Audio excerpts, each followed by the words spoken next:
Let me tell you about the time I met my husband, Aaron. It was a regular Tuesday, and I was working at Marigold Fine China and Ceramics, surrounded by fancy dishes and glasses that cost more than my rent. The bell above the door jingled, and in walked a guy who seemed pretty out of place with his casual jeans and a t-shirt that looked like he might have worn it to a concert or something. "Hey, need a hand finding something?" I asked, tucking a strand of hair behind my ear as I approached him. He turned around, and yeah, he was kinda cute, not that I was looking. Yeah, thanks. It's my mom's birthday, and she's big on teapots and all that. I don't know where to start. I showed him around, pointing out some of our best sellers and the finer pieces that would make his wallet cry. He chuckled at my straightforwardness. "So, you're telling me that little pot is worth $1,000, he asked, eyebrow raised as he picked up a delicate teapot painted with roses. "Believe it or not, yeah. It's hand-painted, limited edition," I explained, watching him carefully replace it. We spent a good half-hour chatting as we walked through the aisles. He had a good sense of humor, making jokes about how a single plate cost more than his weekly groceries. "I'm Aaron, by the way," he said, extending his hand. "Elise," I replied, shaking his hand. "So, Aaron, picked any favorites yet?" He nodded towards a set with gold trim and a subtle floral pattern. "That one. It's beautiful, and I think my mom would love it." "Does it come with a don't break me guarantee?" I laughed, shaking my head. "Afraid not. But it does come with a pretty fancy box." While I wrapped up his purchase, he glanced at his phone, then looked up at me. "Hey, this might sound weird, but can I have your number?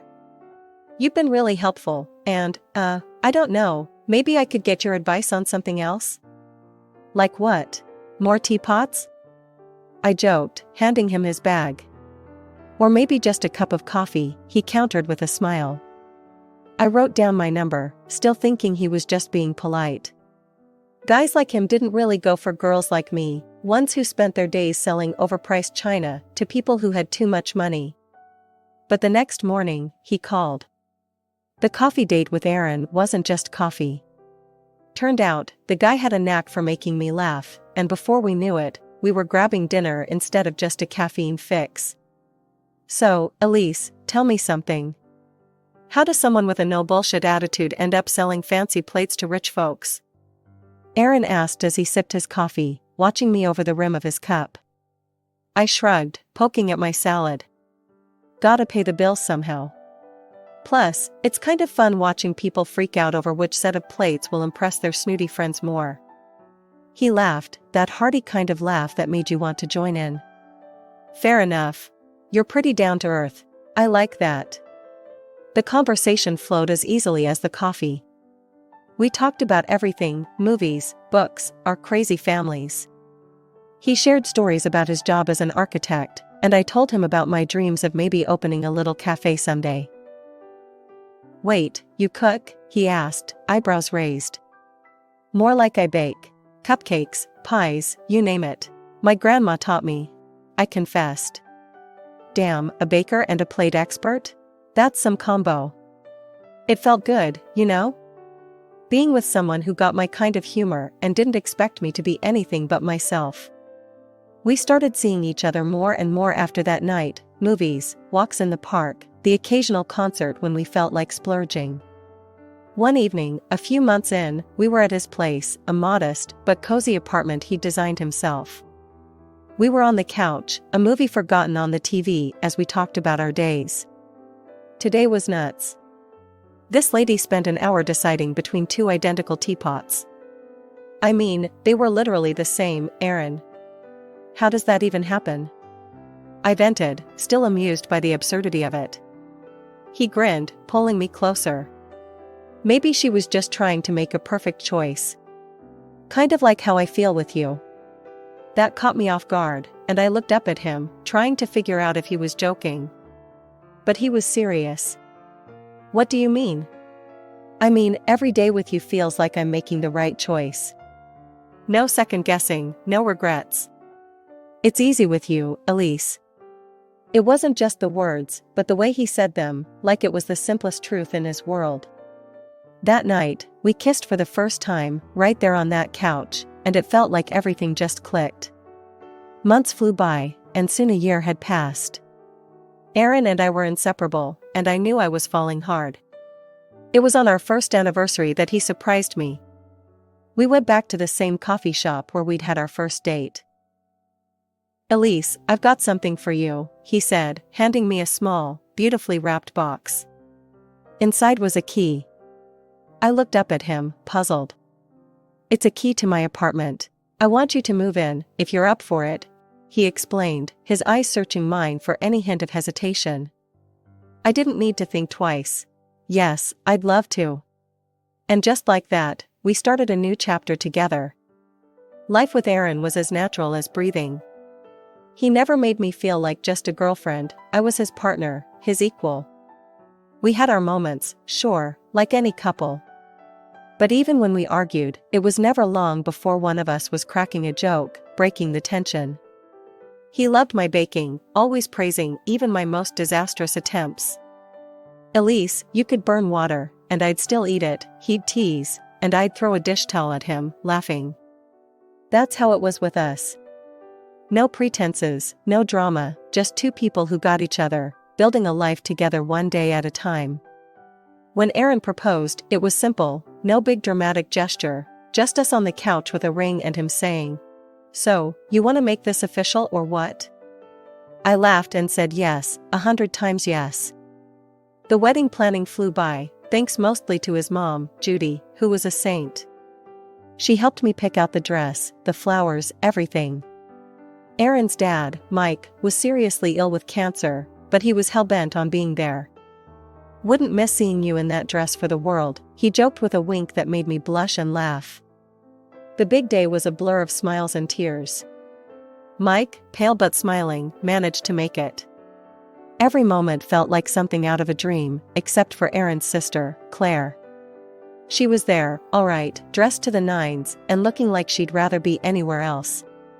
During the reception, I caught her eye, and she just rolled hers, whispering something to her husband who looked just as uncomfortable. It stung, but I wasn't about to let her ruin my day. After the wedding, things settled down. Or at least, they should have. I got on famously with Judy. We'd go shopping, walk around the neighborhood, or I'd just come over and help her around the house. It was during one of these days that Claire's true colors showed even brighter. One evening, we were all at Judy's for dinner. The house smelled like roast beef and the laughter was plenty, except from Claire, who seemed to have her nose turned up at everything. "Elise, dear, can you pass the salt?" Judy asked, her smile warm. As I reached over, Claire muttered loud enough for just me to hear. "Still playing the doting daughter-in-law? Trying to butter her up for the will, are you?" I paused, my hand mid-air, then passed the salt to Judy. "I'm just here to help, Claire. You should try it sometime." She scoffed, sipping her wine. "I don't need to try anything. I'm not the one who came from a little shop, trying to play high society." Her words were like a slap, but I bit back the anger. Aaron squeezed my knee under the table, his way of saying he was there for me. Later, when Judy went to bed, Aaron confronted Claire. "What's your problem with Elise? She's done nothing but good for Mom." Claire's face hardened. "You're blind, Aaron. She's here for what she can get. That's what these people do." "These people?" I snapped, unable to hold back. "You mean people who work for a living?" "Yeah, I was a saleswoman. So what? At least I'm not pretending to be something I'm not." Aaron stood up, his chair scraping back. "That's enough, Claire. If you can't be civil, maybe you shouldn't come around as much." Claire stormed out, her husband trailing behind her, throwing apologetic glances our way. Aaron and I cleaned up in silence. The next few months were tough. Mike's health declined rapidly. Despite the strain and sorrow, I tried to be there for Judy as much as I could. Mike passed away quietly one night, leaving us all a bit emptier. Aaron took it hard, and I did my best to support him, to be his rock. Claire, who'd been absent more often than not, suddenly turned up again, her eyes scanning the house like she was taking inventory. At Mike's funeral, she was tearful, playing the part of the grieving daughter, but her tears seemed as hollow as her previous accusations against me. A few weeks after Mike passed, Judy decided it was time to settle his affairs once and for all. She invited us all to dinner. As we sat around the dining table, the air thick with anticipation, Judy cleared her throat and unfolded a stack of papers. "I've got Mike's will here," Judy announced, her voice steady but soft. "He had some specific wishes about how things should be handled." Judy continued, "Half of everything goes to me, as we expected. The other half will be divided among Mike's future grandchildren." She paused, looking over her glasses. "And the firstborn grandson will receive a bonus of $200,000. Claire was practically vibrating in her seat. "Well, I guess that sets our priorities, huh?"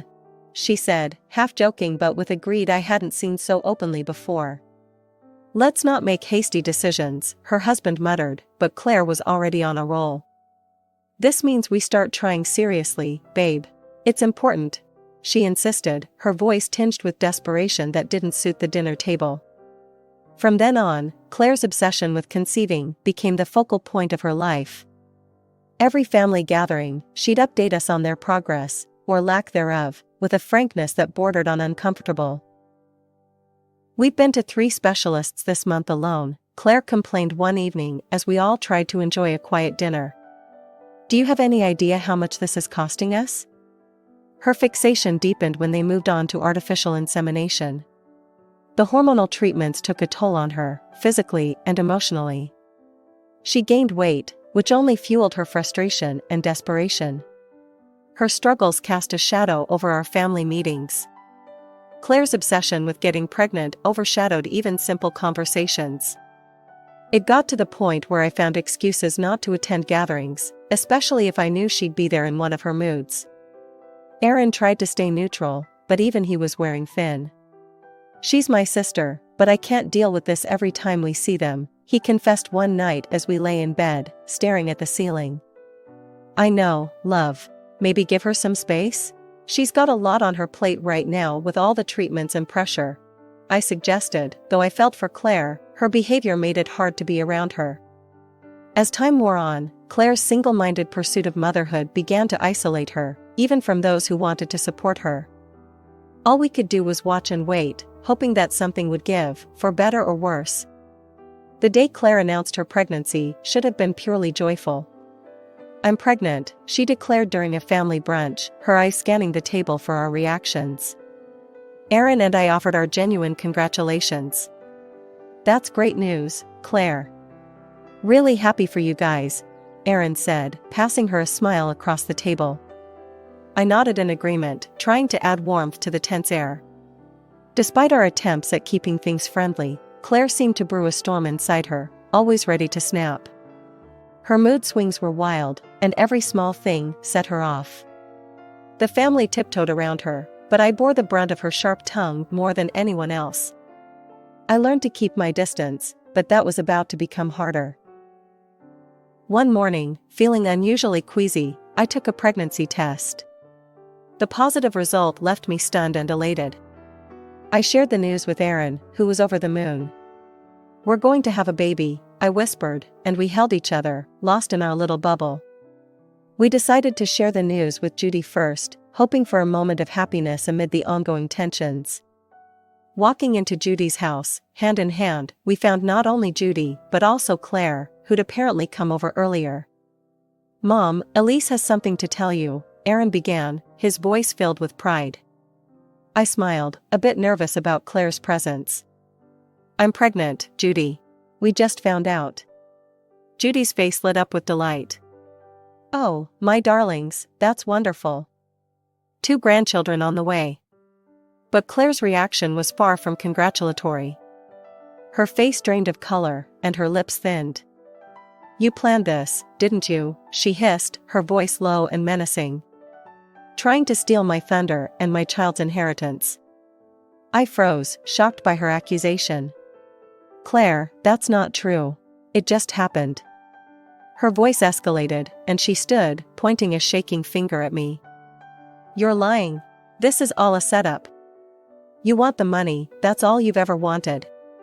We should get a DNA test on that baby. Who knows if it's even Aaron's? Aaron stepped between us, his face dark with anger. Enough, Claire. I won't let you insult my wife like that. You owe Elise an apology. Claire scoffed, her cheeks flushed with anger or shame, I couldn't tell. I'm not feeling well, she muttered, grabbing her purse and storming out, leaving a stunned silence behind. Judy reached for my hand, her eyes sympathetic. Don't mind her, dear. It's just the hormones and jealousy speaking. I tried to smile, but Claire's words had cut deep. Tears spilled over, and I wiped them angrily. I just don't understand why she has to be so cruel, I murmured. The joy of our announcement had been overshadowed by Claire's outburst, and though Judy tried to smooth things over, the damage was done. The remainder of our visit was spent discussing baby names and plans, but Claire's shadow hung over us all. Judy called me up early on a bright Tuesday morning, her voice warm and inviting. Elise, dear, why don't you come over for coffee? I baked your favorite apple pie, she said, and I could almost smell the sweet aroma through the phone. Glad for a reason to get out of the house, I quickly agreed. I'll be there in 20 minutes, Judy. Can't wait. When I arrived, the house smelled heavenly, and Judy greeted me with a hug. Inside, to my surprise, Claire was there too, looking unusually quiet and almost shy. She even managed a small smile as I walked in. Elise, I want to apologize for last time, Claire said, her voice lower than usual. I was out of line. I've been dealing with a lot. Her apology, unexpected as it was, eased a bit of the tension I'd been carrying around. Thanks, Claire. Let's just move forward, okay? We settled at the kitchen table, the pie between us, its scent filling the room, inviting us to forget the awkwardness. Judy poured the coffee, and we started to chat about light, inconsequential things, Judy's garden, the weather, the little one on the way. Halfway through our second slice of pie, a headache began to pound at my temples, a common annoyance during my pregnancy. I must have winced, because Judy immediately noticed. You okay, dear? You look a bit pale. Just a headache, nothing new these days, I replied, trying to brush it off with a smile. Oh, I have just the thing, Judy said, rising from her seat. I have some headache medicine that's safe for pregnancy. Claire, honey, could you fetch it? It's in the medicine cabinet. Claire nodded and left to retrieve it, returning moments later with a pill and a glass of water. Here you go, Elise. This should help. I thanked her, swallowing the pill without a second thought, trusting Judy to know what was safe. But as I took the glass back to the kitchen to rinse it out, my eyes caught on something in the trash that sent a cold shiver down my spine. Among the usual rubbish, a discarded medicine package stood out, its label stark against the banana peels and coffee grounds. It was a chemotherapy drug, one that I instantly recognized from the time we had helped Mike through his treatments. Panic seized me as I remembered the clear warnings about its effects on pregnancy. Dropping the glass in the sink, I grabbed my phone and dialed 911. The operator picked up immediately, and I quickly explained what had happened. Ma'am, you need to try to purge that from your system immediately. Drink water and try to induce vomiting, the dispatcher instructed urgently. I turned the tap on full blast, gulping down glass after glass of water before kneeling in front of the toilet. As I forced myself to vomit, tears mixed with fear and betrayal stung my eyes. What was going on? How had this happened? My head was spinning, not just from the physical effort, but from the shock and betrayal I felt swirling inside me. When I finally managed to stagger out of the bathroom, the sight of Judy and Claire standing there, pale and confused, only intensified my feelings of unease. What on earth is going on, Elise? Judy's voice was filled with worry.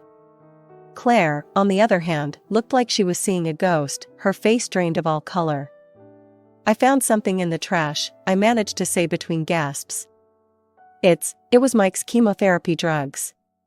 Claire, did you give me those? Before Claire could respond, I heard sirens outside. The EMTs burst through the door, their presence a small comfort in the chaos.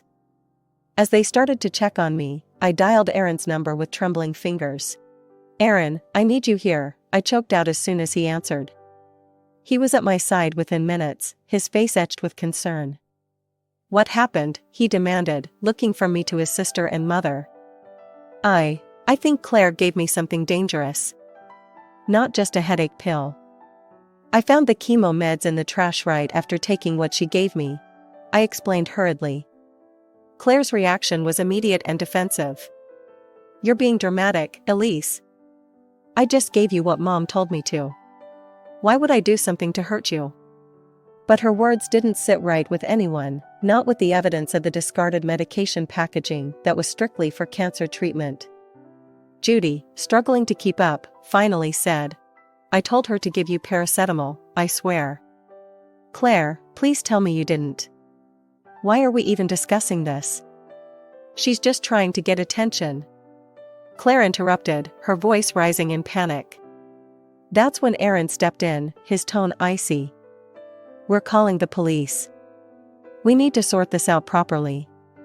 Claire paled even further, if that was possible. "The police? Aaron, come on, think this through.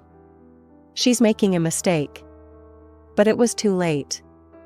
Aaron had already dialed, and within moments, the police arrived, adding another layer of seriousness to the situation. They listened to our accounts, their expressions grim.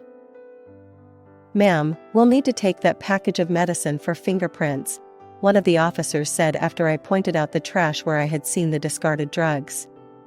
Claire seemed to shrink with every word the police said, her earlier bravado draining away as quickly as her color. Meanwhile, the ambulance team decided I needed to be at the hospital for a thorough checkup and possibly more treatments to ensure no residue of the harmful drug was left in my system. It was a surreal couple of days following the hospital scare. Sitting in the living room, still trying to wrap my mind around the recent events, the phone rang. Aaron answered it, his face tightening as he listened. When he hung up, he looked at me with a mix of relief and sorrow. "They arrested Claire," he said quietly. "Her fingerprints were all over the medication package." I felt a chill run down my spine. "What did she say?" "She claimed she'd touched those meds before, just moving them around in Dad's room," Aaron continued, rubbing his forehead in frustration. "But Mom told the police that wasn't possible. She said those meds were kept in a locked cabinet ever since Dad got sicker. Claire never had access until that day." A few days later, we found ourselves in a courtroom, the air thick with tension. Claire looked pale, her eyes darting around nervously. During the trial, the truth spilled out in the ugliest of ways. Under the pressure, Claire confessed. She admitted to trying to harm our unborn child to ensure her position in the inheritance queue. The courtroom was in shock. To make matters even more shocking, it emerged that Claire wasn't even pregnant. She had fooled everyone with a prosthetic belly, plotting to eventually adopt a child from another state to pass off as her own. Her deception ran deep, and even her husband was kept in the dark, told that their non-existent intimate life during her pregnancy was to protect the baby. Thankfully, the doctors confirmed that my quick actions had prevented any harm to our baby. Claire was found guilty and sentenced to 3 years in prison. Judy, with tears in her eyes, requested the court to adjust Mike's will, cutting Claire out completely. The judge agreed, and just like that, Claire's ties to her father's legacy were severed. Her husband, unable to stomach her betrayal, filed for divorce. Even Judy, who had always tried to see the best in her daughter, couldn't find it in herself to forgive Claire's actions. Months later, our lives took a happier turn. I gave birth to a healthy, beautiful boy, who had my eyes and Aaron's smile. He was our miracle after a storm, a sign that life could indeed be beautiful. According to Mike's will, he received the promised $200,000, which we decided to save for his education. One morning, sitting back, I watched our son play, his laughter filling the room, a stark contrast to the darkness we had faced. Aaron wrapped his arms around us, a silent vow that as long as we were together, nothing could break us. "Everything ended well, didn't it?" I murmured, leaning back against him. It did, he confirmed, kissing the top of my head. It really did. And in that moment, I knew that no matter what came our way, the love of our little family would always be our strength. We had weathered the storm, and now it was time to enjoy the calm.